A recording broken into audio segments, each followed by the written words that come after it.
Cyanide Mohan, ये नाम शायद ही आपने कभी सुना होगा। कभी ये एक सामान्य स्कूल टीचर था, मगर आज इसको पहचान भारत के सबसे खतरनाक सीरियल किलर में से एक है। इसके ऊपर दर्जनों लड़कियों की हत्याओं का केस दर्ज है। एक समय पूरे कर्नाटक में मोहन के खौफ से लड़कियां बाहर निकलने से डरने लगी थी। तो आखिर एक टीचर क्यों बना सीरियल किलर? इसे साइनाइड मोहन क्यों बुलाया जाने लगा? ये कैसे लड़कियों को गायब करता था? ये पुलिस की पकड़ में कैसे आया? और फिलहाल ये किस स्थिति में है? तो आइए जानते हैं इस वीडियो के द्वारा। वीडियो को लाइक और सब्सक्राइब करना मत भूलिएगा। दोस्तों, साइनाइड मोहन का नाम एक सबसे पहले पुलिस के सामने 2009 में आया। दरअसल 17 जून 2009 को कर्नाटक की एक बंडवाल क्षेत्र की रहने वाली गांव की एक अनीता नाम की युवती, जिसकी उम्र 22 साल थी, अचानक से वो लड़की अपने घर से गायब हो जाती है।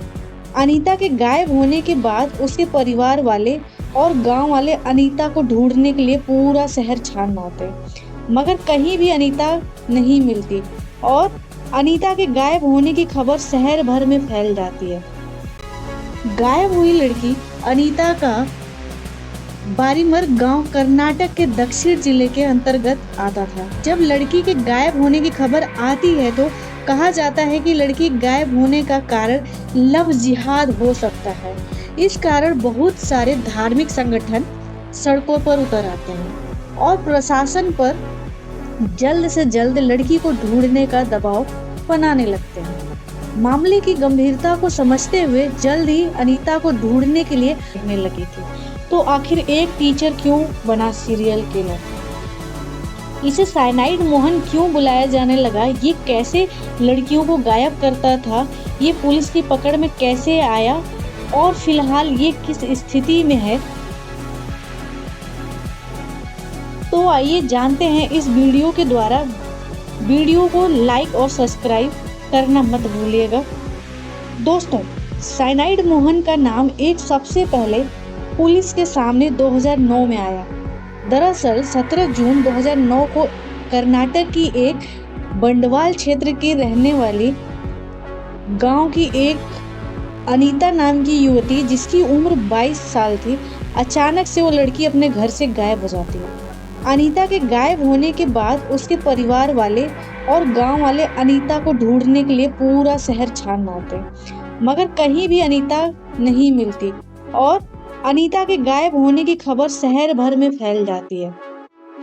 गायब हुई लड़की अनीता का बारीमर गांव कर्नाटक के दक्षिण जिले के अंतर्गत आता था। जब लड़की के गायब होने की खबर आती है तो कहा जाता है कि लड़की गायब होने का कारण लव जिहाद हो सकता है। इस कारण बहुत सारे धार्मिक संगठन सड़कों पर उतर आते हैं और प्रशासन पर जल्द से जल्द लड़की को ढूंढने का दबाव बनाने लगते हैं। मामले की गंभीरता को समझते हुए जल्द ही अनीता को ढूंढने के लिए पुलिस द्वारा एक हाई लेवल की टीम बनाई जाती है और अलग अलग ढूंढने के लिए निकल जाती है टीम। सर्च ऑपरेशन के दौरान ये पुलिस की पकड़ में कैसे आया और फिलहाल ये किस स्थिति में है?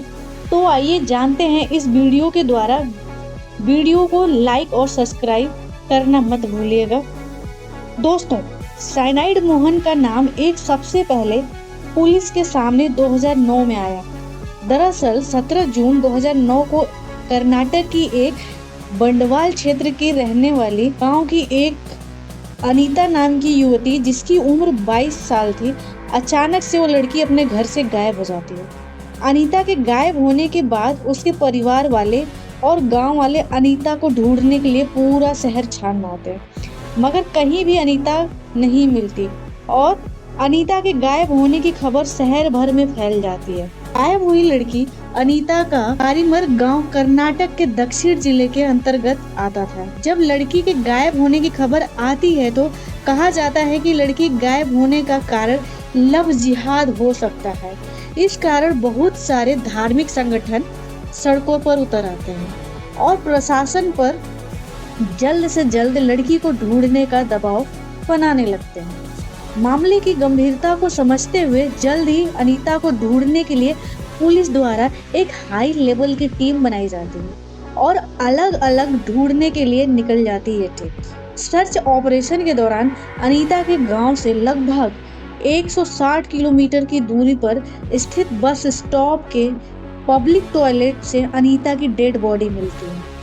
डेड बॉडी पर किसी तरह का कोई निशान नहीं था, पर उसके मुंह से झाग निकल रहा था। यह देखकर लग रहा था कि अनीता ने खुदकुशी की है, लेकिन सोचने वाली बात यह थी कि अनीता को इतनी दूर आकर सुसाइड करने की क्या जरूरत पड़ गई, वो भी एक पब्लिक टॉयलेट में।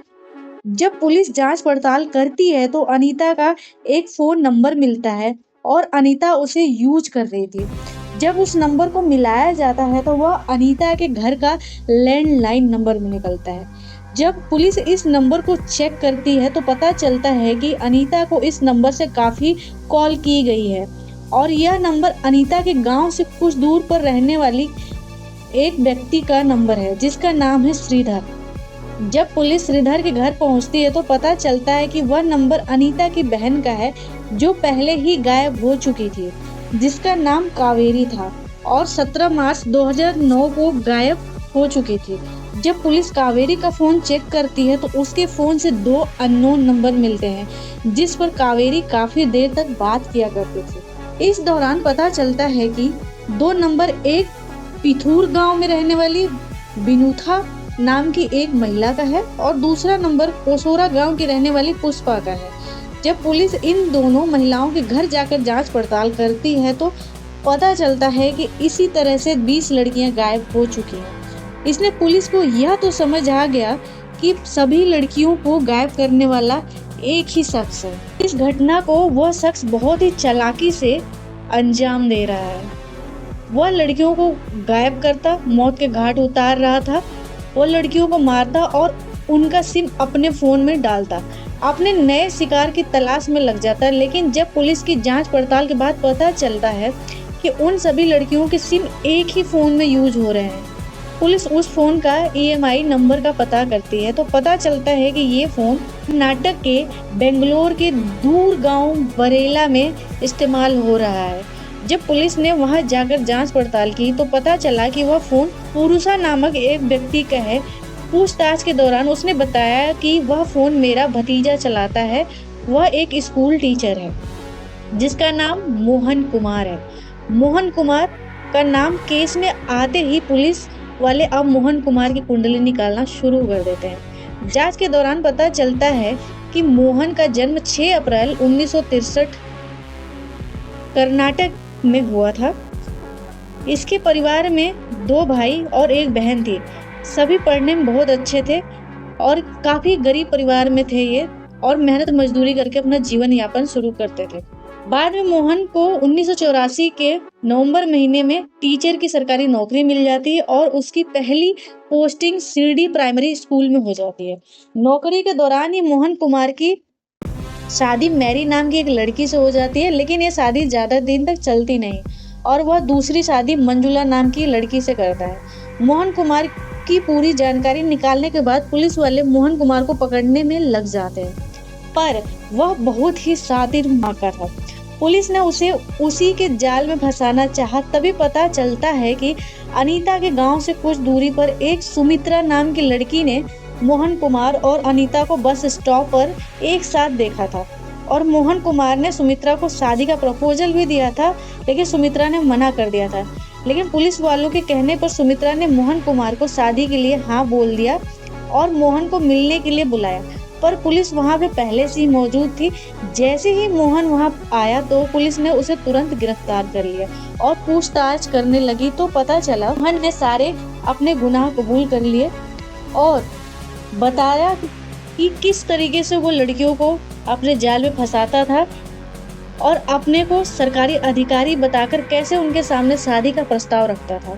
और साथ ही साथ टारगेटेड महिला ज़्यादा उम्र की होती थी जिनकी शादी नहीं हुई थी और वो इस तरीके की महिलाओं को टारगेट बनाता था। वह उनका फ़ायदा उठाकर उनको मंदिर ले जाता, वहाँ पर उनसे शादी करता था और फिर होटल में ले जाता और उनसे शारीरिक संबंध बनाता। संबंध बनाने के बाद वो उसे बस स्टॉप पर ले जाता और अपने को सोने का व्यापारी बताता। संबंध बनाने के बाद वह महिला को बस स्टॉप पर लेकर जाता, वहाँ पर उन्हें कुछ खाने के लिए देता और वो महिलाएं इतनी अंधविश्वास में पड़ी होती थी कि वो उस दवाई को खा लेते थे और खाते ही पब्लिक टॉयलेट में उनकी डेथ हो जाती थी। और वो साइनाइड लाता कैसे था? अपने आप को सोने का व्यापारी बताकर वो साइनाइड को खरीदता था। और इसी कारण मोहन कुमार को हम साइनाइड किलर के नाम से भी जानते हैं या मोहन साइनाइड के नाम से जानते हैं। मोहन को 2013 में फांसी की सजा हो जाती है। इसका रिजल्ट ये निकल के आता है कि किसी भी अनजान व्यक्ति के चाहे कुछ भी कहे उस पे अंधा विश्वास नहीं करना है, अपने आंख नाक कान खुले रखना है। धन्यवाद।